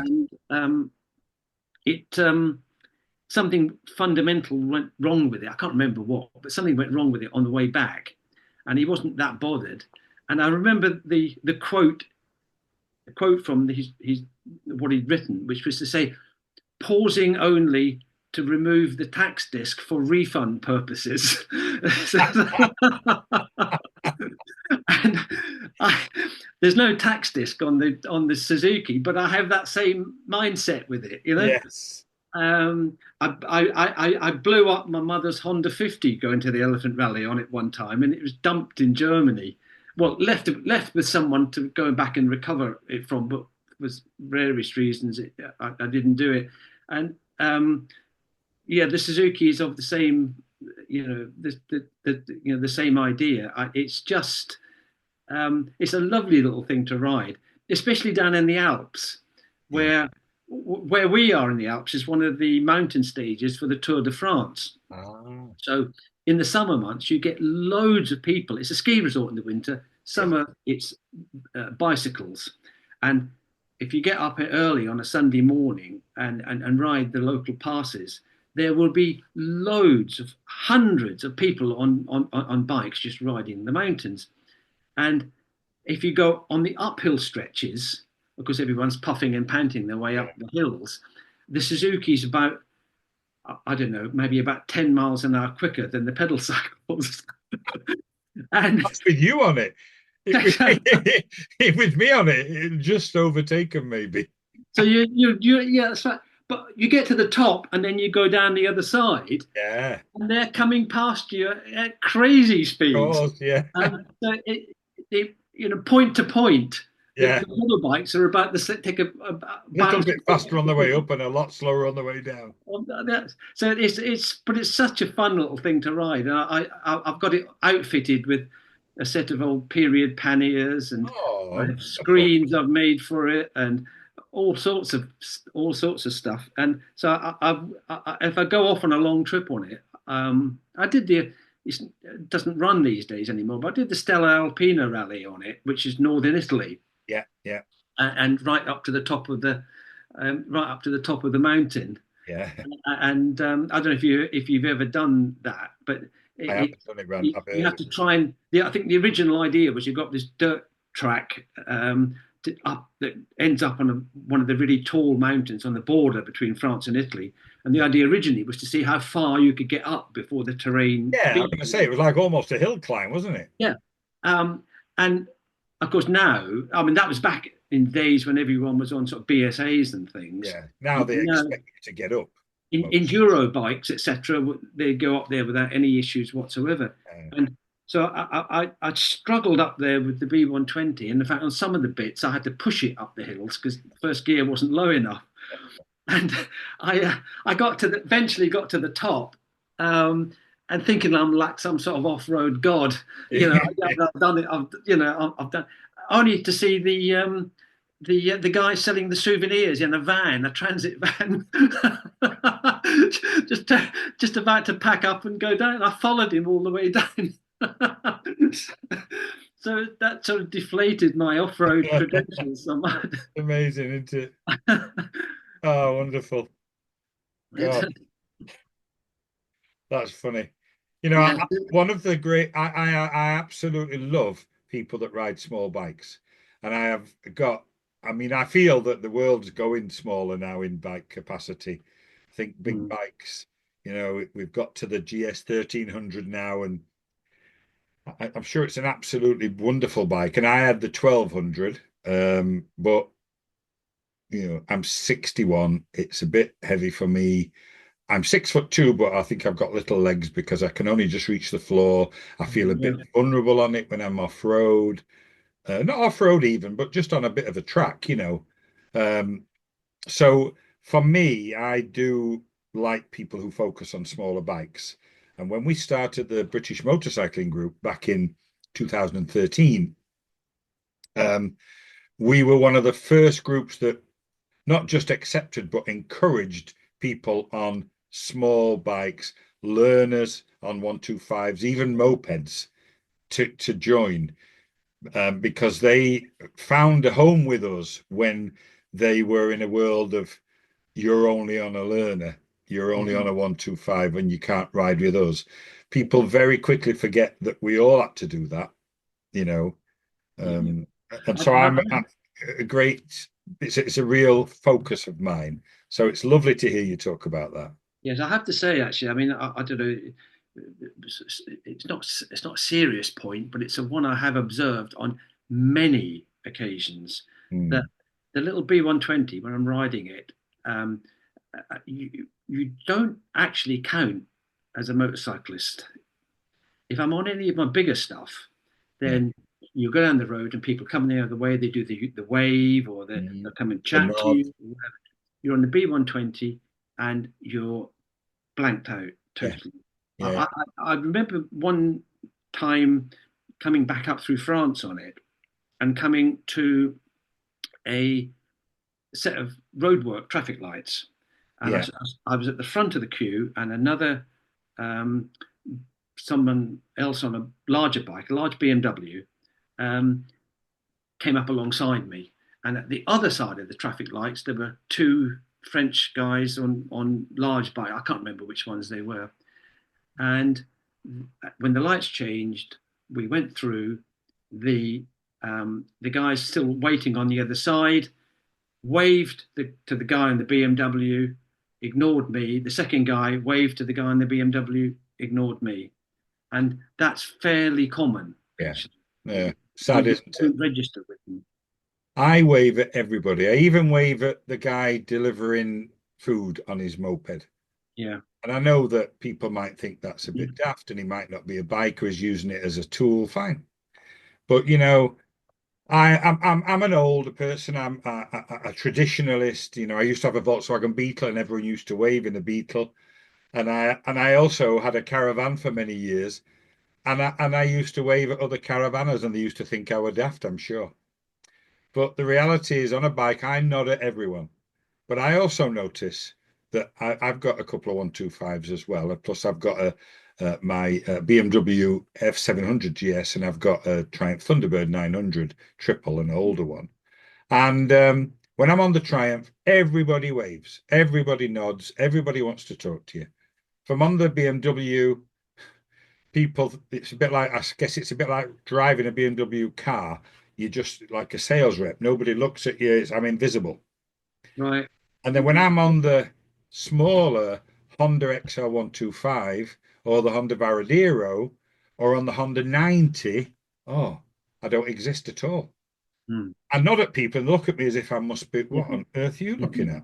Absolutely. That's my experience on the B120. Yeah, Yeah, it's a very shame. much so. Yeah, it's Yeah, different. definitely. I mean, if I up the size to these YDS6s, it Yeah. looks like a proper motorbike, and yet you're back into sort of welcome to the brotherhood sort of Welcome to the club. look at the club. But the little 125 just somehow Yeah. just is too, it just doesn't count. I've had a few people that are in the group and people that I know personally who've said to me, first time I met you, Ian, we were riding to, I don't know, Brighton, Scarborough, wherever we were going. And I remember when I turned up, you talked to us and asked us about the bike, and you waved at us, and we felt as if we belonged, and we'd never felt like that before because people sort of ignore you. They see an L plate and think, and they carry on and ask somebody on the, you know, whatever the X7 or whatever else. And Yeah. so it meant a lot to me. And I thought, yeah, and I'm glad it did because that's why I did it. I want people to feel that they belong no matter what they ride because that's how it should be. Well, absolutely. I mean, there's few enough of us on the road these days anyway. Absolutely. And that Yeah. same with scooter, when you first came on here almost 2 hours ago, you said, funnily enough, I actually first started riding a scooter. And it reminded me, my first ever ride on a bike was my dad had a Capri scooter, All right. which Yeah, I remember was, those. Yeah. yeah, and it was blue and white. I remember blue side panels and it was white. And he said, I can't afford a Lambretta or a Vespa, but these are really good, apparently. Turned out not to be. But after a few years, when he'd moved on to I think an old Triumph Thunderbird, the old original 1957, 58, I think. Mhm. Um, this thing was in the garden, and my dad used a squeezy bottle, filled it with fuel, and tied it onto the handlebars as a fuel tank because the tank was leaking and so on. That's how no side panels on it. That's how I did my first ever non-legal riding on a Wow. scooter. Um, and then when we got, when I got to riding, I remember once coming home from, I'd just been out for a ride on my bike and I saw a cafe and I saw loads of number plates and I thought, oh, bikes. I'll pull in, I'll have a cup of tea. And I pulled in and they were all scooters. And I guess it weren't that much later than the mods and rockers type Yeah. division. And I pulled in and they looked at me as if, what on earth? So I'm pulling in with my leather jacket on and my boots and my full face helmet. They'd all got their the roundels on the Yeah, key, indeed. Yeah, yeah, yeah. and I was 62 mirrors and all this, and I thought, and I went, "Are you all right?" And they were like, "Yeah, yeah, you're all right." I said, "Yeah, yeah." And I thought, "What's up?" you know, and after talking to them, I said, "Oh, that's amazing." Blah blah blah. And they're asking. I thought, you know what? There is no difference. It's No, of course there's there's no no, difference. not to me. I mean, No, I'd do exactly what you do. I'm happy to talk to anybody. If it catches my eye, or absolutely. I don't see a distinction no, um, at I all. don't. I don't. Two wheels and a motor. You Yeah, know what? Even if it's an electric motor, let's put that out there. So what? There's yeah. like you said, there's so few of us. If we don't stick together, when we're gone, I wonder how many there will, in 25 years' time, I wonder how many there'll be out there. And if people will have to say, oh, it's only got little wheels, I'm not talking to you. I don't think so. It'll all fit in one room. Yeah, yeah, well, yeah, yeah. I mean, there's quite the whole thing about electric bikes is an interesting thing actually, because I mean, I don't know what your thoughts are on them, but certainly for me, I'm of two minds really with them. I can see, I was up in Manchester about, I don't know, 6 weeks ago. I belonged to one of the universities up there. I was a student up there, and I was just going up to sort of see my tutor and things. And there's an awful lot of guys doing pizza delivery, or that kind of thing, on not on electric bikes. Yes. And I, um, for the first time, I could think, yes, that they were the perfect vehicle for doing this job. Yeah. Um, they're quick enough. You don't need high top speeds, but you do need to get away from the traffic lights and Yeah. things Yeah. like that. And they are just perfect for that. I agree.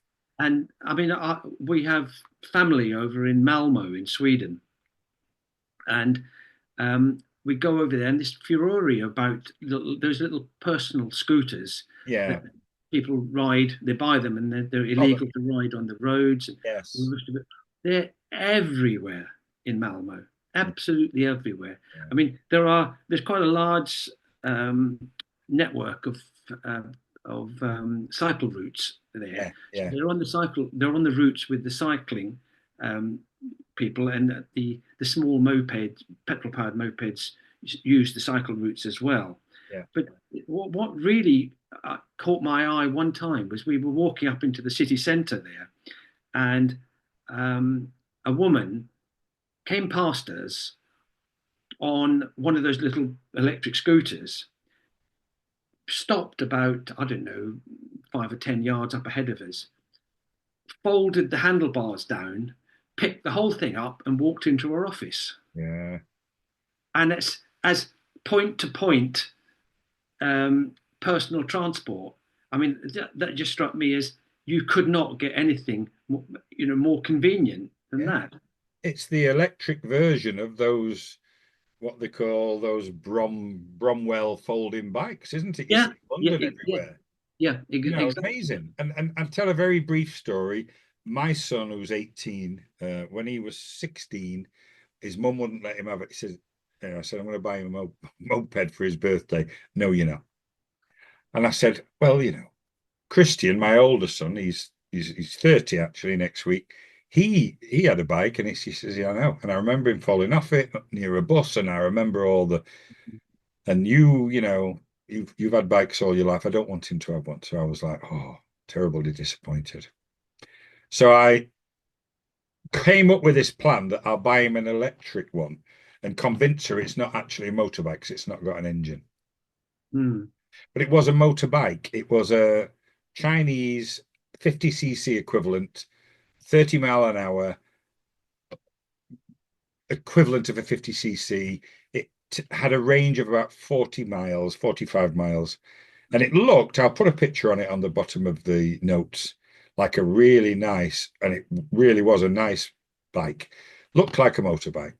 Um, so the wife, I don't know whether she fell for it or she just thought, what's the point? I'll just give in. But it was delivered by the van. My son was at school actually. And when it came, I was like, wow, looks amazing. And so I had to have a go. So I'd never been on one. And I sat on this bike, and the battery was, you could lift the tank and pull it out, charge it at home or in the bike. You could plug it into one of these Tesla type 2 things as well on the road. So off I went, and it nearly pulled my arms off. Now I Really? remember having an SS50 Honda, which never did that, and I was like, No. "Ugh." And it only Yeah. it was limited to 50 miles, 30 miles an hour, but the way it got there, staggering. It had three economy, normal, and sport mode switches, buttons, and just twist and go, front and back brake. Wow. And I went on a little, I don't know, maybe 5 or 6 miles, came back with a massive smile on my face. And I thought, wow, I won one. And his school was 4 miles away. So he was going to do 8 miles a day. It did 45 miles on a charge. He only had to charge it every 3 or 4 days. Wow. 50 pence. He just pulled it into the yard, got like a side covered area, like a carport that locks up. Put it in there, plug it in. It's got an outside plug. Overnight, it's fully charged for about 50p every 4 days. No sound, no noise, no mess, no oil. Hub drive at the back. Yeah. And I thought, oh. And he used that during his 16th year until he passed his test at 17, and I sold it on for the same price. Oh, really? Yeah, yeah, I never lost a penny because it looked amazing. I bought him a little screen off Yeah. AliExpress because it was a bit, I electronically un uh, restricted it, so it did about 45 because I thought 30 was a bit dangerous because everyone's overtaking him. I didn't like that. Yeah. You I reduce have the range to about 30, but still. for my sins, I used to have up till a couple of years ago, I had an old Land Rover that we sort of chugged around in, and as as is always the case with Land Rovers, in my opinion, Yeah. they need an awful lot of a lot of tender loving care, shall I say? But Yes. I'm lucky enough to have a guy who specialises, a sort of Land Rover specialist, in a little trading park about 2 miles from here. So anything serious went wrong with it, I could Yeah. take it down to him. Yeah. And he's a bike enthusiast. Right. And his workshop would always have 2 or 3 KTM's in it. Right. And so we'd talk bikes and this, that, and the other. And I was down there one time, and he'd bought an electric bike. We're going back a few years now. So this must have been one of the very early models on the market. And like you, he was intrigued as to what was going on under the Yeah. under the plastic covers, and he started fiddling with it as well. Like you said, restricted to 30 to begin with, Yeah.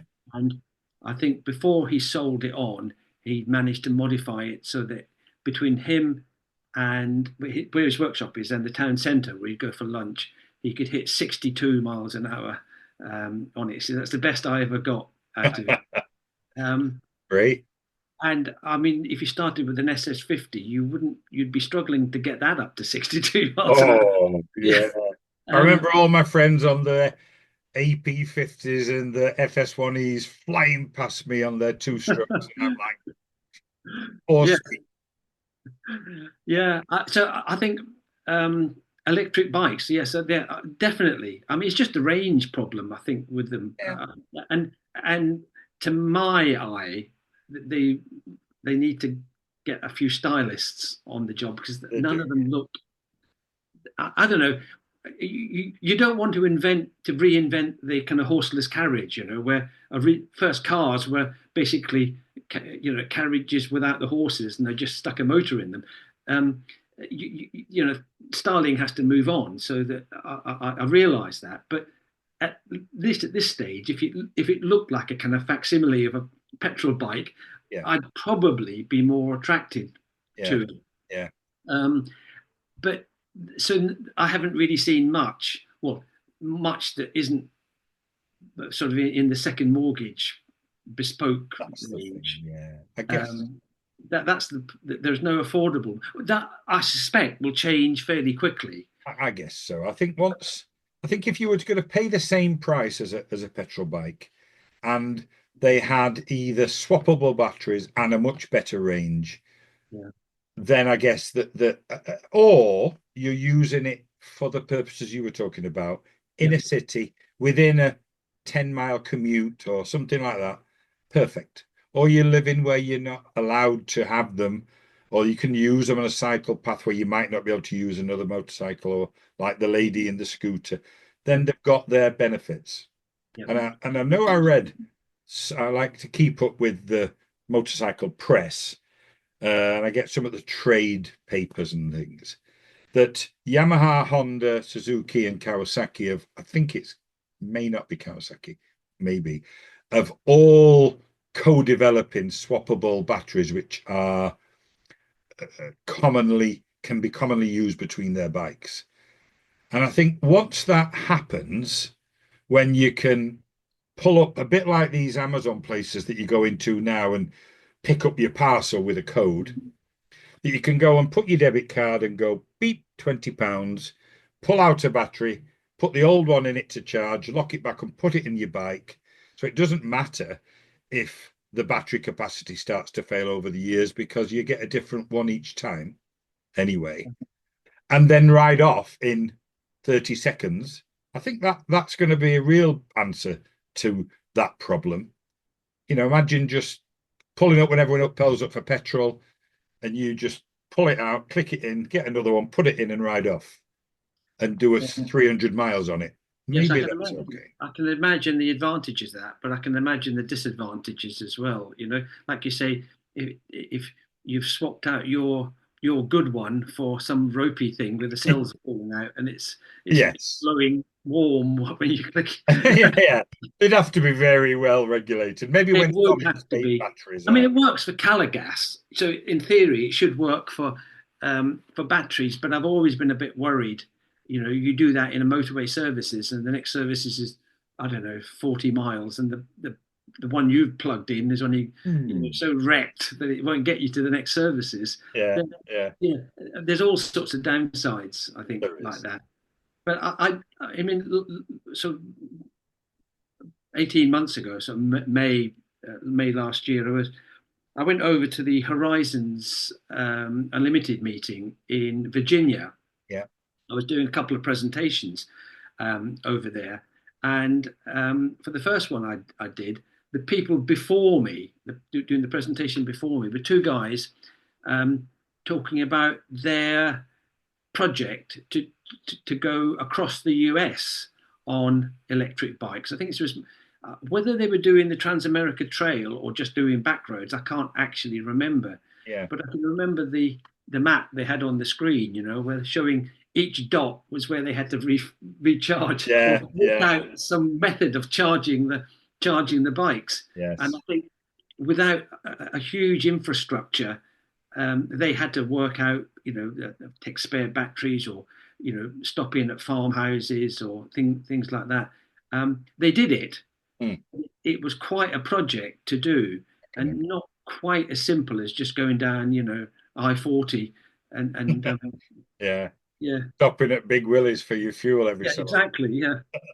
Um, So I think that's probably where it is at the moment. I think if you were doing inner city work or like your son usage, that it would be fine. I wouldn't have a problem with that. But if you like a lot of us and want to do longer trips, that therein lies the limitations at the moment. I agree. Yeah, and the amount of fuel I've bought in Coke bottles, and had it poured in through a old pair of underpants and socks into the tank, means that that infrastructure doesn't have to be so perfect with fuel that it might have to be with a battery when you, like you say, it's got to be right. Well, I mean, back in the early days, I mean, the year after we did this first Morocco trip, we took two bikes down to Athens overland, and in some of the more remote parts of Greece, getting fuel was an issue, and particularly with these bikes. I mean, the DS6 has only got 100 miles fuel range, so you're forever looking for the next filling station. Yeah. And at one point, we ended up buying fuel from the grocery store in the middle of some little Greek village, and they brought fuel out from the back of the store in glass containers. Oh, those demijohn things. Yeah, Yeah, yeah, yeah, with the little handles on the that's side, right. and you just pour it Yeah, into. that's it. I've seen it in them. Yeah. Yeah. Wow. So that was the only place we could get fuel from, and obviously just to service the locals at a time when I guess there weren't that many cars around. Yeah, absolutely. Wow. So yes, it's not all sweetness and easy riding with petrol powered, but the and I guess any house you'd come across now, if you were willing to knock on the door and ask for help, they they probably got a charging point or electricity Yes. you Yeah. could plug into. But it's a bit like It's, going it's, back 100 years. yeah, it is. It is, isn't it? Yeah. It's Finding the the best. electric equivalent of you Yeah, going and getting that fuel in a demijohn from a little shop. yeah, yeah, exactly. You think we'd gone past that Yeah. now. I'm sure there must have been a lot of early motorists who grind to a halt at the side of the road, thinking only if I hadn't sold that horse, you know. Yeah, I'm sure. Oh, wow. Well, time is coming. We're over 2 hours now, would you believe? Um, so I just, it's been absolutely wonderful to talk to you, and I'm sure we could talk for hours more. And I'd love to be able to have you as a guest again when you maybe when you've done your future tours.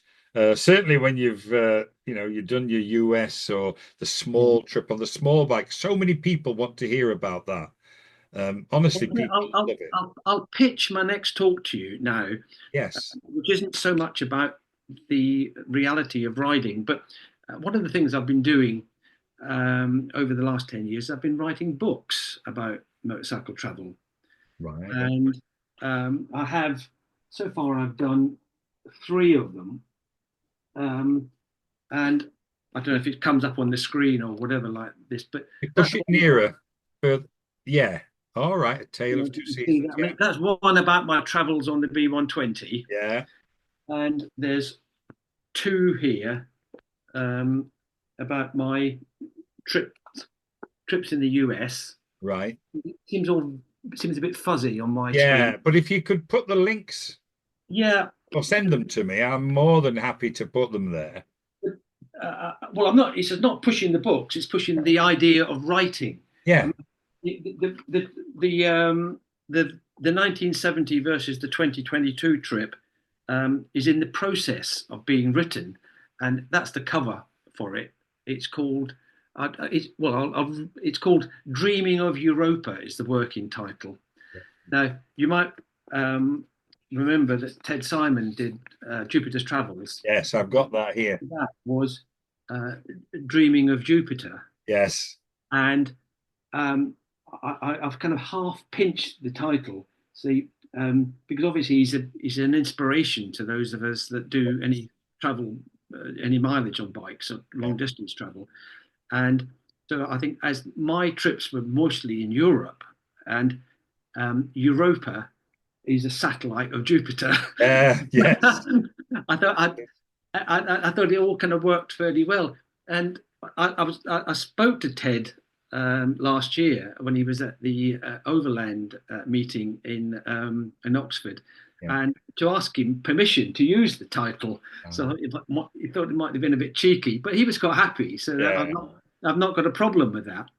But when it came to write this book, I've written a part of it, but I've ended up um, hitting my writing limits in Right. the sense of technique and ability and all the rest of it.